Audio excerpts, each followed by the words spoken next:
Thanks. We're grateful. I just want to commend first of all the players. They made it again enjoyable as previous tours. Just the work that they put in on the field and also off the field, the spirit and just the camaraderie between everybody. So we could see it in that last game how the guys fight for each other. How it set it up is keep us in the hunt. For that playoff spot. Also. Our destiny is in our own hands. We're still in a stage where we can control that. We don't hope this guy lose or that guy. And that's a nice position to be in, But it's still, still a way to go before we've achieved anything yet. So we must still knuckle down and just glad to be back. But, again, great effort by the players and management just for everybody to make it so memorable tour that we will one day hopefully look back as well, I'm already old, but when they're old, I told them that they will look back and just, remember those good memories. And then I don't think it's been done by South African side. I know Jacques and I are chatting now that the South African side goes there, gets a near perfect record. You're 1 point from 35 pointers. Just to talk about where the Lions have come from to now to getting such a result. Yeah, again, I must commend the players. I do believe that the attitude of the players started way back in 2014. The guys, against all odds, won a game there, and then we went and won 2, I think, in 2015, and last year 3. As ek reg is, was it? 3. Last year and this year again 3. So the guys love touring, and that's where they almost gel and enjoy the time together. So. For to go unbeaten, it's a special memory for us, and the guys, again, it's a team, it's a collective effort. Even the guys who didn't play, Faf will join us now, but he didn't play in the last game or so. Just his attitude, the way he helped, and the way there's specific roles for the guy on game day that's not playing, setting up the change room. Everybody is positive on the field. The way the guys push each other. So that was great, and that's why, I say, I don't know how many teams, and we're not in the game to see about records and stuff. Things happen, and just because the guys focus on the now. Does the good results you've had over there, does it embolden you for if you were to travel for the Yeah, again, last year was a big learning curve because we played the New Zealand sides away, and this year the Australian sides, and we had the final away. So that definitely helps, when it comes to that travelling, and you know what to expect. The flight, what the training fields is going to be about. The only thing that will change, we saw last year, is the conditions. Depends on where you play. But if you play New Zealand, the South Island, then probably the conditions would have changed depending on when your tour was. Canberra, for example, was a vast different from the Force and the Rebels, the conditions. And if we have to play them in a knockout there again, then we can just expect even worse, colder conditions. So that's the only thing. But the travelling aspect and what to expect is that's good experience that the guys picked up. Warren, it's a really challenging time of the competition now. You've just toured. 2 weeks' time, the competition ends for a month or whatever. I mean, where do you see your team right now, mentally and physically, coming back from a tour? What lies ahead? Yeah, look, I believe the guys are in a good space. A lot of confidence from the tour, but also there's, as we know, there's still a lot of work to be done. And this is a really important part of the competition, as we learned from last year, especially during this. I'm not going too far ahead. We still got 2 games, but there is a break, if that's what you alluding to, is that break that's coming up, and that is a challenging part. To have a month off, and fortunate enough for us, we've got a great conditioning coach, and he manages us right, and he knows which guys need to be pushed and others perhaps not. Some will be on international duty, so it is a challenging part, but I believe the guys are on the right frame of mind, and we know there's there's still a job that needs to be done, especially in the next 2 weeks and starting again this weekend, which is a massive game for us. Talking about this weekend, Warren, it's kind of like you guys have been in the situation the Bulls are currently in, and they've been in a situation where you've played each other. So you guys will kind of know what kind of Bulls, how they're feeling coming here. What things would you have flagged? Ensure they're hurting, ensure they're hungry, those kind of things. Basically, it just comes down to you can't underestimate anyone in this competition. And I mean, I don't need to mention, what we've seen over the last couple of rounds. Anything can happen. As soon as you think you're on top, a team perhaps that's lying below you on the log can topple you. And as a player, you need to keep your feet grounded, and that's important for us. Yes, there are some of us within the squad that have been there, and we know it's difficult, but they're going to fight. We know that, and they're going to be determined, and we know they have quality players all around the park. So it's going to be a hell of a game, and that's what we expect. The last couple of weeks, Nollis across the XK there has backed a lot of these younger players since the results won, and especially against the Highlanders gave a better performance for him. He's now backed a couple more youngsters, including Tony is one of the guys who can get a chance as well. Just your thoughts on that, and how more dangerous does it make them, the younger guys? Well, it's a perfect opportunity always for a player. Any player asks for opportunity, and when he gets it, the one thing you'll get, that almost energy that they bring a young player. They want to show the coach, I can play here.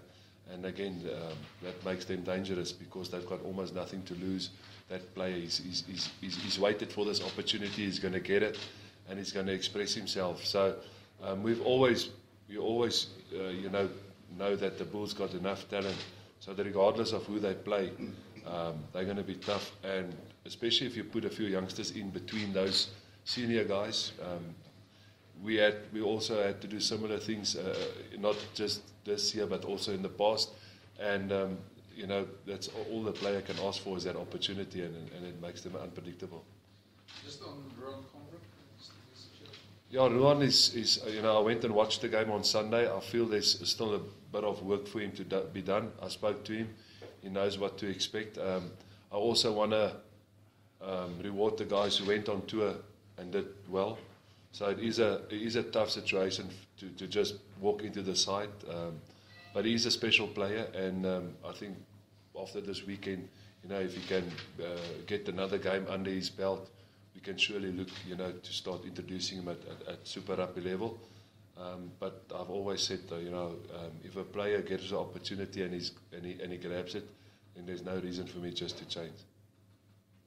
Marcus, and then obviously Jaco Kriel, how long is he going to take before he's ready? We are hoping for next week that he'll be at least good enough to have some role, even if it's just for a certain period off the bench, or maybe start and then take him off. The diagnosis for, as we had it before we left, that he will be only ready after the break.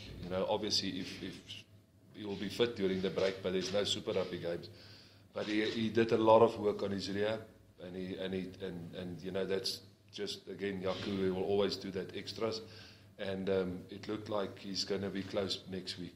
So we hope that he's going to be ready. But again, we must make a very good decision. It's not helping if we make it short term or short-sighted, because if the Springboks want to use him, then at least he's available for them, and then after that we've still got some massive games, so we mustn't risk him, if I can say that. Maybe we can go to Faf quickly. Faf, obviously news you're going over. You've made your decisions. Maybe just a word for those who might question your commitment for the remainder of the season. What do you say? Yeah, no, I think that's a decision I've made, and I've put that behind me now. I'm only focusing on Super Rugby, and my goal is still to play my best rugby at the Lions and give everything to the Lions. That's my number one goal. I'm glad it's sorted out now, so I can focus only on the job that's at hand. Well, just on that, did they, two things that influence your decision. One, the fact that you weren't invited to the last couple of Springbok camps, and secondly, the 30 test rule that Sorry comes, because obviously that also works against you going over. Yeah, I don't think that that had a big influence on my decision, not being in the camp. That's Sorry's decision, and that comes from them. I don't have any say in that, so that didn't make a big influence on my decision. And sorry, what is the second question? The 30 test, yeah. That was a difficult one for me for going over, but it's just a great opportunity for me and at this stage of my career to go over, and I can always come back and still be able to play, not be that old. So that's also one of the reasons, yeah. In the media, it was reported the enormous amount that you were offered. Did that money play a big role for you in going in the end? No, that wasn't that much. $500,000 less. Yeah. So when will you be going now after Super Rugby? Yes. What elements of your game that you want to improve? Obviously, the conditions very different. What do you do to play as a player? Overseas. Yeah, I try and play my same style. I think they're also trying to get to the way we're trying to play here. So I think they also want to play that expensive game. And obviously, I think as a 9 overseas, you're going to take more control. You're going to take more on you, especially with kicking and passing in the wet weather and stuff like that. It's going to be very important. So just your basics as a 9, I think it will be very important. But the same year, it has to be accurate on Super Rugby level. And I think if you carry it over to there, you should be fine. Bob, just on, sorry, I know I'll come back to the same thing, but have you had a chat to Alistair, and if so, just your discussion with him? No word yet. So. Thanks, Warren, your coach is also leaving at the end of the season. Is that added motivation, because every game is obviously his last game?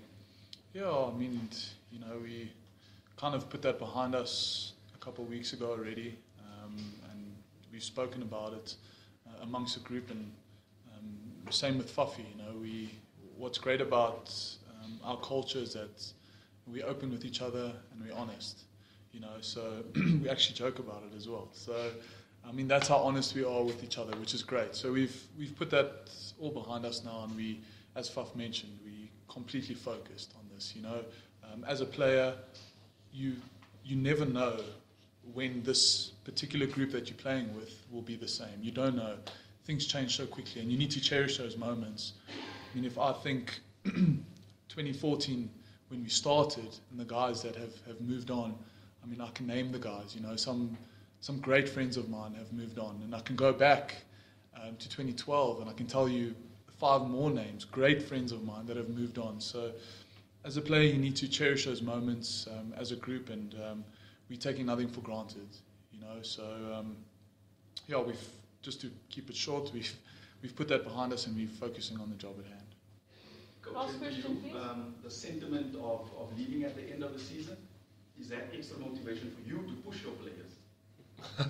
No, I mean, I just love the players, and we enjoy each other's company, and that nothing has changed. Obviously, in the back of your mind, you realize that, you've got so many games only left, and it's a special group of players that some of you have started together in 2013 and 14 when we were back against the wall, and now it's going well, and it's, but I think it was an emotional decision, but we put that behind us, and obviously when time comes closer to the end, it will be quite emotional, but it was special for the guys, for me, again, they made it special for the tour, but not the results, the way the guys touring, it's a great bunch of guys that you don't get tired of spending time with, and the way they're always willing to work and to be with each other, so that makes it special, and that's a memory that one can keep, because they don't tour in England. Just an option there.